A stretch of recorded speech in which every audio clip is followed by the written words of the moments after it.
और मेरा विश्वास कहता है जितने लोग इस कथा में बैठे हैं इसमें से कम 80% लोग ऐसे हैं जो जब तक कथा नहीं सुन लेते टीवी पर तब तक इनकी बेचैनी समाप्त ही नहीं होती। ये मेरा विश्वास कहता है, ये मेरा विश्वास कहता है। यहां जितने बैठे कितनी आस लगा लगा कर, कितनी घंटों से, कब से, कोई सहज नहीं है शिव कथा। शंकर भगवान के होना, शिव तत्व में डूबना कोई सरल नहीं। रहो परिवार में, कुटुंब में रहना जरूरी है, परिवार में रहना जरूरी है। कोई तुमसे कहे कि तुम संत बन जाओ, बिल्कुल मत बनना। कोई तुमसे कहे साधु बन जाओ, बिल्कुल मत बनना। कोई तुमसे कहे गुरुजी बन जाओ, बिल्कुल मत बनो। कोई तुमसे कहे कि तुम नर्मदा के घाट पे जाके बैठ जाओ, तुम तो बैठना ही मत ही। नहीं जाऊं मैं तो घर छोड़ के कहीं पे भी। कोई तुमसे कहे गंगा के घाट जाकर बैठ जाओ, कहना दादा तू ही बैठ जा, मैं तो नहीं जाऊं। कोई तुमसे कहे कि अपना घर छोड़कर वानप्रस्थ में चले जाओ, तो कहना मैं तो नहीं जाऊं, तू ही जा, मैं काहे को जाऊं। दुनिया का सबसे बड़ा आश्रम होता है गृहस्थ आश्रम। घर के अंदर रहिए, परिवार में रहिए, कुटुंब में रहिए, और अपने परिवार में, घर में रहकर अपने परिवार को श्रेष्ठ संस्कार दीजिए। नर्मदा और गंगा के घाट पर बैठकर तो कोई भी तप कर सकता है। सबसे बड़ा तप होता है कि घर में रहो, इधर से बहू 2 शब्द कह रही है, इधर से बेटा चिल्ला रहा है, इधर से पोता चिल्ला रहा है, इधर से पत्नी कुछ बोल रही है, इधर से पति कुछ बोल रहा है। 4 दिन ननंद आई तो वो कुछ कहकर चली गई, इधर से सास चिल्ला रही है, इधर से कुटुंब वाले चिल्ला रहे हैं, कहीं इधर इसका टेंशन, कहीं उसका टेंशन। घर में रहकर गंगा के घाट पर कौन सा टेंशन है? पड़े रहो, 2 रोटी खाते रहो, न माला जपते रहो, न गंगा की डुबकी लगाते रहो, तुम्हें कौन सा टेंशन? बाहर जाकर तो कोई भी तप कर सकता है, गंगा के घाट पर बैठकर तो कोई भी साधना कर सकता है, नर्मदा के घाट बैठकर तो कोई भी भजन कर सकता है। पर घर में रहकर परिवार वाले टांग खींचे, पांव खींचे, बोले, अपशब्द बोले, और उस बीच में तुम भगवान की पूजन, सेवा, भजन और शिव महापुराण की कथा सुनकर बताओ, तब लगे कि संत का जीवन इसको कहते हैं। कोई ऐसा ही जीवन हो गया? कोई जीवन ऐसे ही हो गया क्या? कितना तपबल है, कितना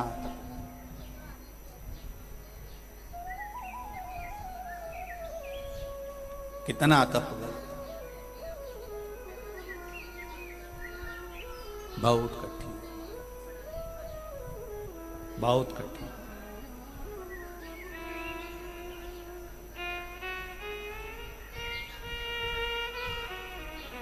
संत, साधु, गुरु, ये सब बनना एक अपनी जगह पर श्रेष्ठ है, पर सबसे बड़ा आश्रम गृहस्थाश्रम है।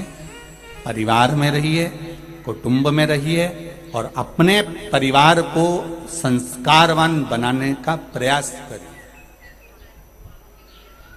पहले भी कथा में कहा, आज फिर कह रहे हैं, पिता और माता में बहुत अंतर होता है।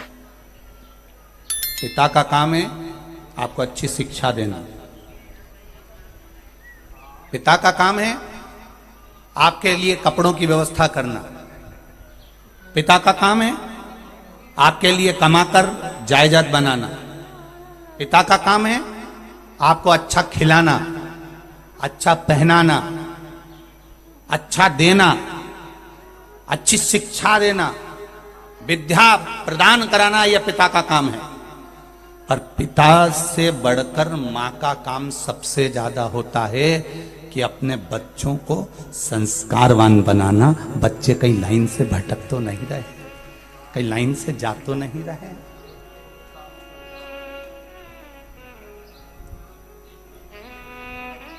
एक मां बेटी के व्यवहार से पहचान जाती है कि बेटी किधर जा रही है।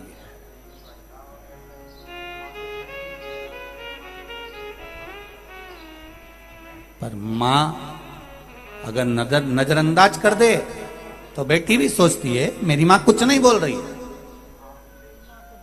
पर माता ये जानती है, मां अपने बच्चों को संस्कार श्रेष्ठवान दे सकती है।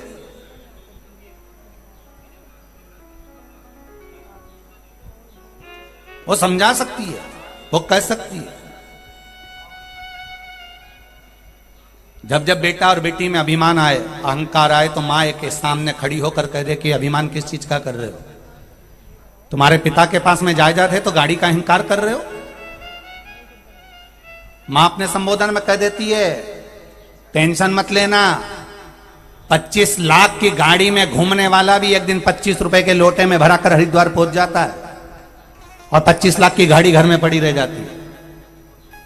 क्या करोगे उस गाड़ी का?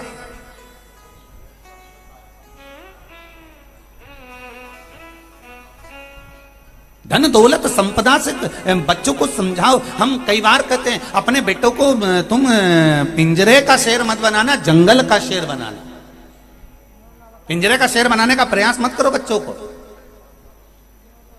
बड़ा कठिन है जंगल के शेर में और पिंजरे के शेर में।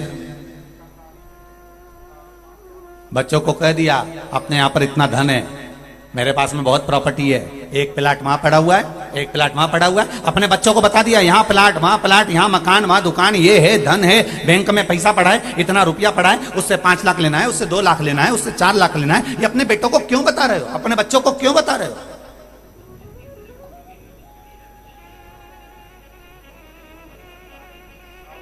और बताने के साथ में अगर बता भी दिया तो कह दो ये तुम्हारा नहीं है, तुम्हें अपनी मेहनत करना है।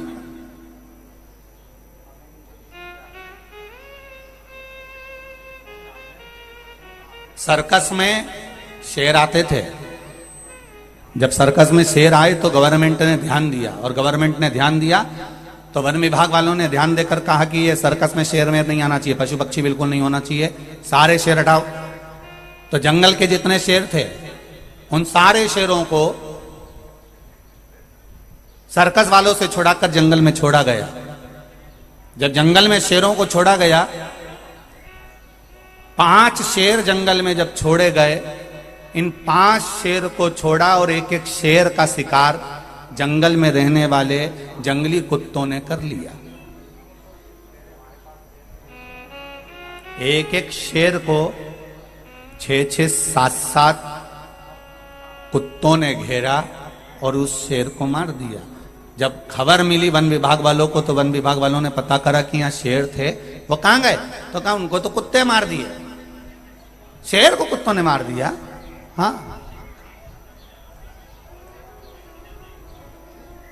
शेर को कुत्ते ने मारा है। हाँ हाँ, शेरों को कुत्ते ने मार दिया। और शेर को कुत्तों ने जब मारा, ध्यान आया, तब स्मरण किया गया, तब स्मरण आया और शेर का शिकार कुत्ते कर गए, शेर का शिकार कुत्तों ने कर दिया। ये विचार करा गया, ये विचार में आया और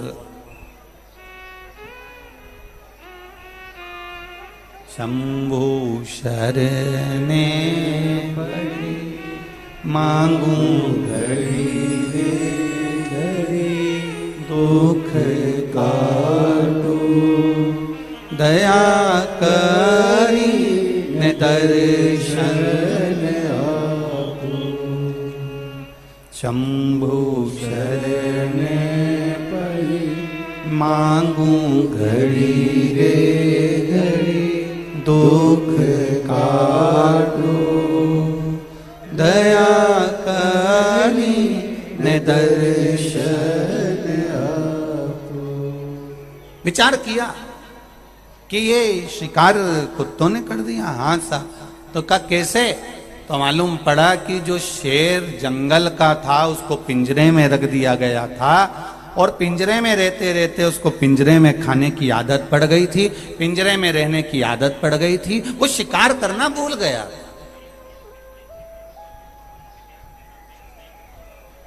वो शिकार करना भूल गया,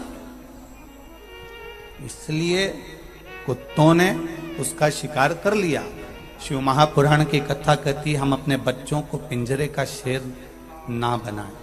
सब चीज उसको दिए जाओगे, सब चीज दिए जाओगे, तो जब वो बड़ा होगा और आप रहे ना रहे, उसके पास में प्रॉपर्टी, धन, दौलत सब कुछ होगा और मालूम पड़े बहुत सारे बहुत सारे कुत्ते मिलेंगे जो शेर का शिकार करना चाहेंगे। ऐसे बहुत मिलेंगे कि तुम्हारी प्रॉपर्टी को देखकर, तुम्हारी दौलत को देखकर, तुम्हारे वैभव को देखकर तुमसे दोस्ती कर लेंगे और दोस्ती कर कर तुम्हारी प्रॉपर्टी को एक दिन शेयर मार्केट में या डब्बे में लगा देंगे और पूरा बर्बाद कर देंगे और तुम्हें नीचे लाकर छोड़ देंगे। तुम्हें नीचे लाकर छोड़ देंगे। अपने बच्चों को जंगल का शेर बनाना है,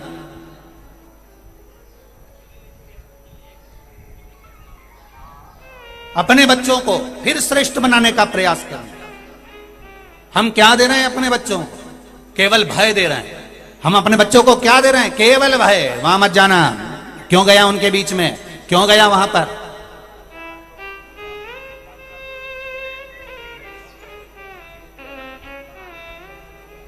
अपने बच्चों को यह समझाना है सनातन धर्म की बारी आए, और सनातन धर्म की जब बारी आए और हिंदू धर्म की जब बारी आए और राष्ट्र उत्थान की जब बारी आए, तब घर में मत बैठे रहना, घर से निकलकर बाहर खड़े होना और इस राष्ट्र उत्थान के लिए कुछ करने का प्रयास करना। ये हमारे बच्चों को हमें सीख देना पड़ेगा, कोई दूसरा नहीं देगा।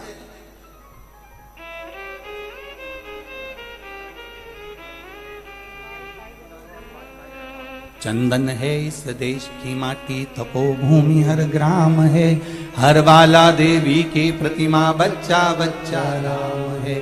जिसके सैनिक समर भूमि पर गाया करते गीता है, उसी माटी के हल्के नीचे खेले करती सीता है। यह साधारण सी धरा है ही नहीं, यह वो वसुंधरा है जहां वीर जन्म लेते हैं।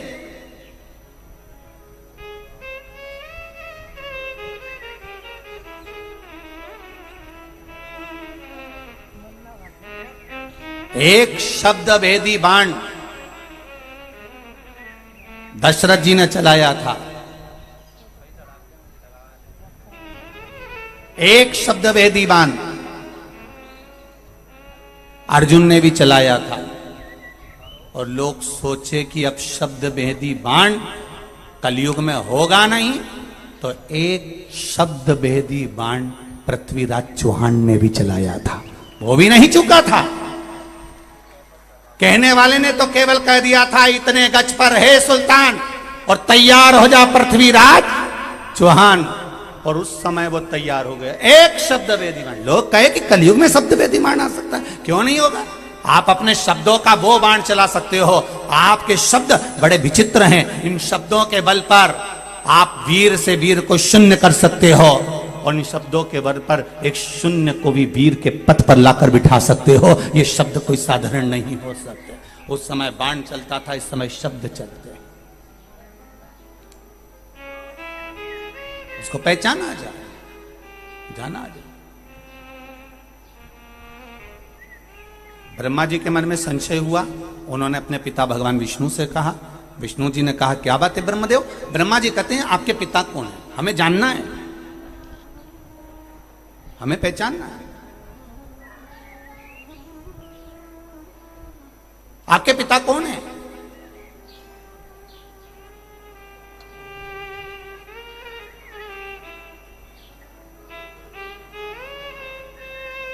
राम जी के पिताजी, भगवान कृष्ण के पिताजी, भगवान विष्णु के पिताजी, भगवान ब्रह्मा के पिताजी, भगवान दत्त के पिताजी, और जितने भी हैं, जितने भी हैं, उनके भी पिताजी का नाम हमारे ग्रंथों में, हमारी पुराणों में, हमारे शास्त्रों में है। केवल एक के पिता का नाम नहीं है, वो है देवाधिदेव महादेव के पिता का नाम। और तुम्हें कहीं मिल जाए कि महादेव के पिताजी कौन थे, तो हमको पत्र लिखकर जैसे इनने भेजा ऐसे तुम भेज देना कि महाराज हमने सुना है कि शंकर जी के पिताजी ये हैं, तो हम भी एक बात पढ़ लेंगे कि कौन से पुराण में मिला कि शिव जी के पिताजी ये थे। शिव के पिता कौन? स्वयं ब्रह्मा जी कह रहे हैं आपके पिता कौन है? भगवान विष्णु से पूछा, भगवान विष्णु ने कहा मेरे पिता महादेव।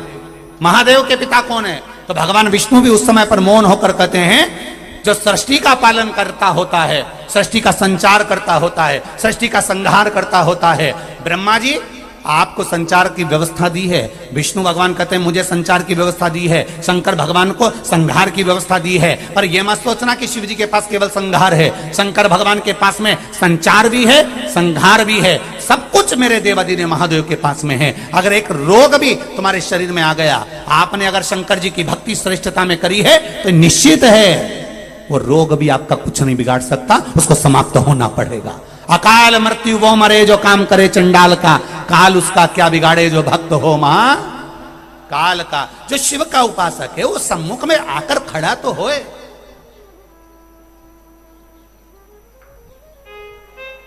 पूर्व के जितने युद्ध हुए, पूर्व में जितने युद्ध करे जाते थे, चाहे राम जी के समय पर युद्ध हुए हों, चाहे भगवान कृष्ण के समय पर युद्ध हुए हों, चाहे भगवान विष्णु के समय पर युद्ध हुए हों, चाहे जितने युद्ध पूर्व समय में हुए हैं, एक एक युद्ध को उठाकर देखिए। जब जब सेना चलती थी तो एक आवाज लगाकर चलती थी, हार हार, केवल एक आवाज लगाकर चलती थी। क्यों? क्योंकि उस हर हर महादेव की गर्जना इतनी तेज होती थी, जब सारे सैनिक एक साथ हर हर महादेव कहते थे तो शिव महापुराण की कथा वर्णन करती है, स्कंद पुराण कहती है, जब हर हर महादेव कहा जाता था, ये हर हर महादेव शंकर भगवान ने माता गंगा को दिया है। जब गंगा तप कर कर कर थक गई, तब भगवान शिव ने कहा था, गंगा चिंता मत कर, मेरा हर हर नाम तेरे नाम से जोड़ा जाएगा। तो हर हर महादेव से गंगा जी ने पूछा होता क्या है? शिव जी कहते हैं अगर युद्ध के मैदान में भी अगर एक वीर सैनिक भी हर हर महादेव कहकर टूट पड़ेगा, तो ये निश्चित है गंगा कि हर हर महादेव कहने के बाद दुश्मनों के गर्भ में भी अगर बच्चा होगा तो वो भी गिर पड़ेगा। ये हर हर महादेव की वो गर्जना है।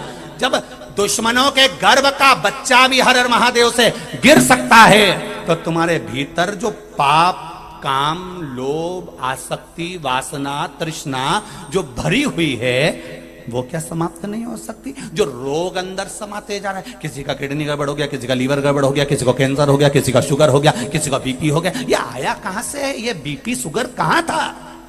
अब तुम्हारे पास में ही नाथद्वारा लगा है, जरा जाके तो देखो, कि भगवान से पूछो। एक बार भगवान के लिए थोड़ा सा कुछ प्रसाद बना और उसमें शक्कर कम गिर गई तो भगवान ने नी खाई। भगवान कहते मुझे तो चोगना चाहिए 250 ग्राम मावा ने 2 किलो शक्कर। नाथद्वारा वाला मेरा श्री जी बाबा कहे मैं तो चोगना मीठा खाता हूं और तुम मुझे फीका दे रहे हो, मुझे चोगना मीठा चाहिए।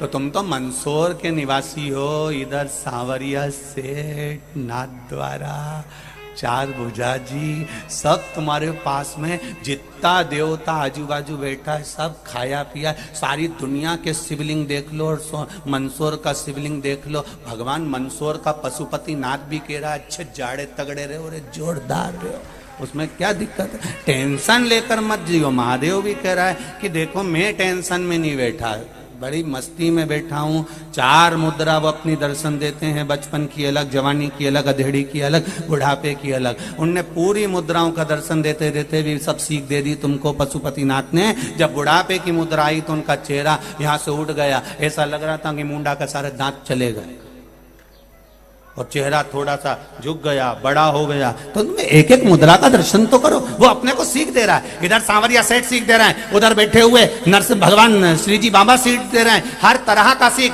सांवरिया सेठ बाजू में लगा है, बार बार तुमसे कह रहा है अपने आप को सेठ मत समझना रे। फिर कह रहा हूं, सेठों में सेठ सांवरिया सेठ, बाकी के जितने सब डुप्लीकेट। सेठ एक ही है, तुम टेंशन में मत लेना हो कि तुम सेठ हो। और अगर तुम सेठ हो तो किसी नानी बाई का 56 करोड़ का मायरा भर के बता दो, किसी द्रौपदी का चीर बड़ा कर बता दो। तुम सेठ हो तो किसी का कुछ भला करके बताओ। अपने बच्चों के लिए, अपने पुत्र के लिए, अपनी बेटी के लिए, अपने परिवार के लिए तो दुनिया करके जाती है। जितने मरे उनने किसने दूसरों के लिए कर दिया? सब अपने परिवार के लिए करा। तुम सांवरिया सेठ जैसे बनना चाहते हो तो तुमने दूसरे के लिए क्या करा? इतनी बड़ी कथा चल रही है, किस किस ने पोया समोसा बंटवाया, किस किस ने खिचड़ी का प्रसाद बंटवाया, किस किस ने पानी पिलवाया। ये तो वहां लिखा जा रहा है कि तू कितना बड़ा सेठ है कि डुप्लीकेट है, ये तो वहां लिखा। परिवार के लिए तो कोई भी कर कर चले जाएगा, नाते रिश्तों के लिए तो कोई भी करके चले जाएगा, कुटुंब के लिए तो कोई भी कर कर चले जाएगा। तुमने कितना करा? वो लिखाता है वहां।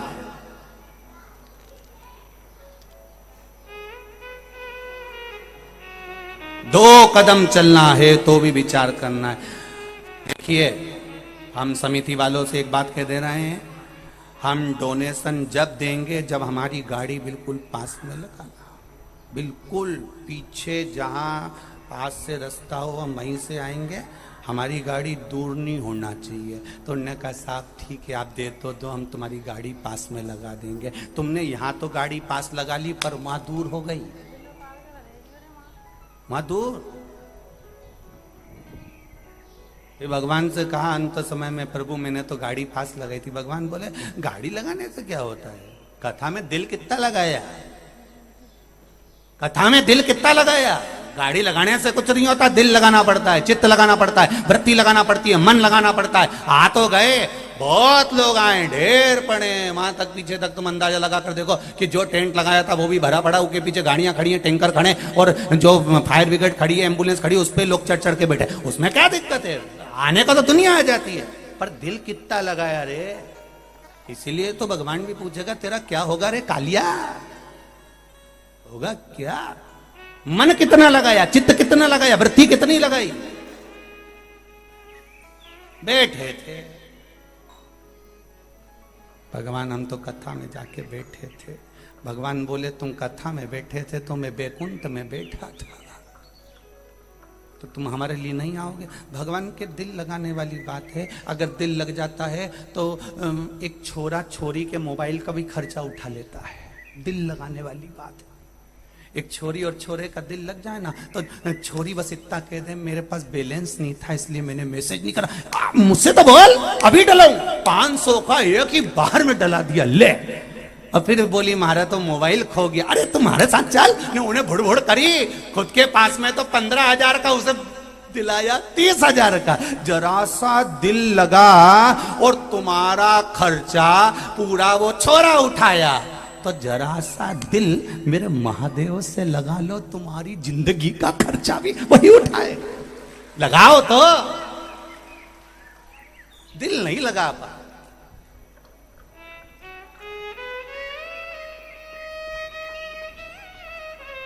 दिल नहीं लगा, बहुत कठिन है इस मन को, इस दिल को, इस चित्त को परमात्मा से लगाना बहुत कठिन है बाबा, बहुत कठिन। शिव महापुराण के मूल मंत्र का स्मरण सभी लोग अपनी जगह पर बैठकर बाबा देवाधिदेव महादेव से निवेदन करते हुए हमारे जीवन के सारे कष्ट, सारे दुख, सारे रोग, सारी बीमारी बाबा पशुपतिनाथ बाबा, हे मेरे भोलेनाथ, हे त्रिकालदर्शी, कैलाशी, अविनाशी, हे शिव, कृपा कर कर मेरे जीवन के सारे दुखों को समाप्त करें और निर्मल भक्ति आपके चरणों की प्रदान करें। सब भावों से बोलेंगे श्री शिवाय नमस्तुभ्यं, श्री शिवाय नमस्तुभ्यं, श्री शिवाय नमस्तुभ्यं, श्री शिवाय नमस्तुभ्यं, श्री शिवाय नमस्तुभ्यं। भोला सब दुख काटो मारा, ओ भोला सब दुख काटो मारा। शिव शंकर जपूं तेरी माला, भोले बाबा जपूं तेरी माला, भोला सब दुख काटो मारा, ओ भोला सब दुख काटो मारा। बाबा से निवेदन करते, ब्रह्मा जी भगवान विष्णु से पूछ रहे हैं तुम्हारे पिता कौन। भगवान विष्णु ने कहा मेरे पिता शिव हैं, शिव का दर्शन मुझे करना है। ब्रह्मा और विष्णु ने मिलकर एक खंभ को, एक पर्वत को घुमाना प्रारंभ करा। पर्वत घूमते घूमते लिंगायत आकृति में उत्पन्न हो गया, प्रकट हो गया। एक अग्नि का खंभ प्रकट हुआ, एक लिंग जैसा स्वरूप प्रकट हुआ।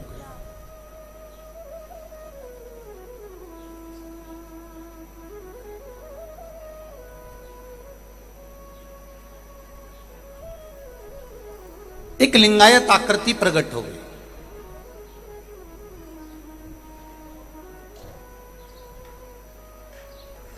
लिंग का मतलब होता है प्रतिबिंब। ब्रह्मा, विष्णु, महेश, 33 कोटि देवी देवताओं का एक प्रतिबिंब शंकर के रूप में मौजूद है, पृथ्वी पर विराजमान।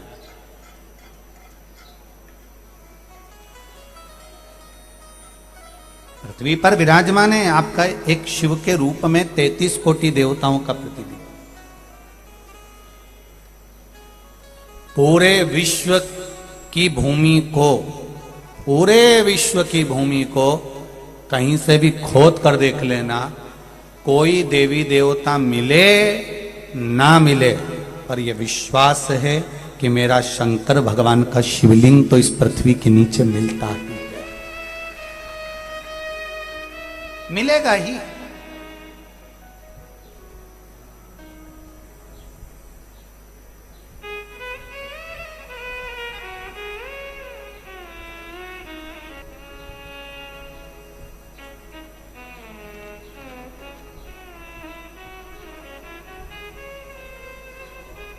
कोई जात, कोई समाज कभी कमजोर नहीं होती। ये हमारी दृष्टि का भेद है कि हम उसको कमजोर समझते हैं, हमारी दृष्टि का भेद है कि हम उसको नीचा समझते हैं।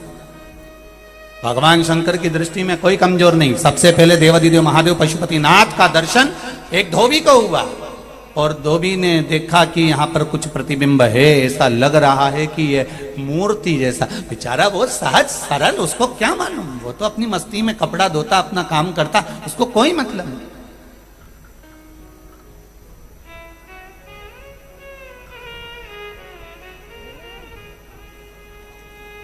पूरी दुनिया में जितने मंदिर पुराने मिलेंगे तो वहां पर आपको सुनने को मिलेगा, यहाँ एक महात्मा जी रहते थे, उनको इनका दर्शन हुआ था, वहां एक दादाजी रहते थे, उनको इसका दर्शन हुआ था, वहां पर एक बहुत पहुंचे हुए महाराज रहते थे, उनको इनका दर्शन हुआ था। और तुम छाती ठोक कर कह सकते हो मंदसौर वालों कि मंदसौर भूमि पर देवाधिदेव महादेव ने सबसे पहला दर्शन एक धोबी को दिया था।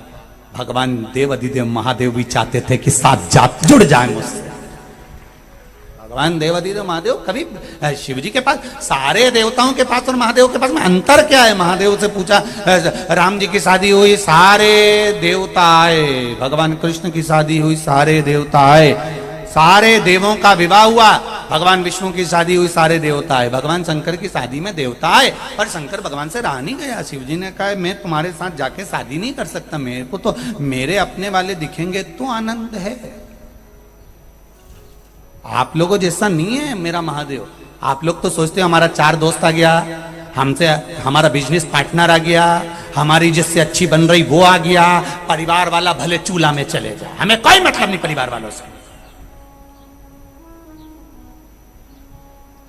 बहन से भी मतलब नहीं, ना भाई से मतलब नहीं, ना कुटुंब से मतलब नहीं, ना रिश्तेदार से मतलब नहीं, सगे भाई से भी मतलब नहीं, जाए चूल्हा में जाए, पर हमारा बिजनेस पार्टनर आ गया ना बस, हमारा व्यापारी आ गया ना बस, उतने में तुम खुश हो गए। जब तुम अपने परिवार के नहीं हो सके तो बिजनेस पार्टनर के कितने हो जाओगे रे? व्यापारियों के कितने हो जाओगे रे? पहले तुम अपने परिवार के तो हो। अपने घर में पत्नी रहती है, माता रहती है, पिता रहते हैं, कुटुंब रहता है, भाई बंधु सखा रहते हैं। नहीं, उन्होंने हमारा 50,000 रुपए खा लिया, उन्होंने हमारा 25,000 रुपए खा लिया। अरे एक बार मन में विचार कर, भाई 50,000 खा गया, 25,000 खा गया, 1 लाख खा गया, 2 लाख खा गया। ये सोच, अगर 50,000, 1 लाख, 2 लाख कहीं व्यापार में लगाया होता और वहां घाटा लग गया होता तो तू उसका प्राण खाता, रोज फोन लगाता कि मेरे पैसे वापिस कर, और लगा के देख, छाती पे चढ़कर बोल दे नहीं दूंगा, जा कर ले जो बन जा। क्या कर लोगे? तेरा चेक लगा दूंगा, लगा दे जा, वो भी नहीं डरे। और सगे भाई ने 50,000 खा लिए तो इतना बड़ा भगोने जैसा मुंह लेके घूम रिया, और वो की घरवाली और उस्ताद खा के बैठे हो, खा के बैठे हो, खा के बैठे हो। अरे ये सोचो कि दूसरा खाता अपने ने खाया है तो क्या दुख है, खा ले, कितना खाएगा, पर नहीं, दूसरा घर का नहीं खाना चाहिए। नहीं, दिक्कत तो यही आड़ी पड़ी है।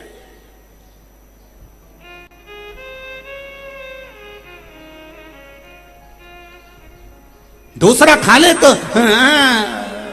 दिक्कत यही आनी पड़ी है।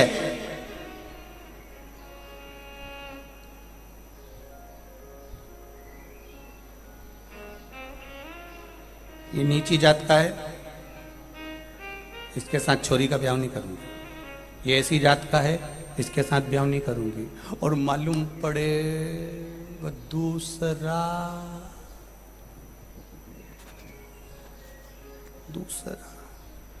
फिर क्या करोगे? उससे अच्छा है सनातनी तो है, हिंदू तो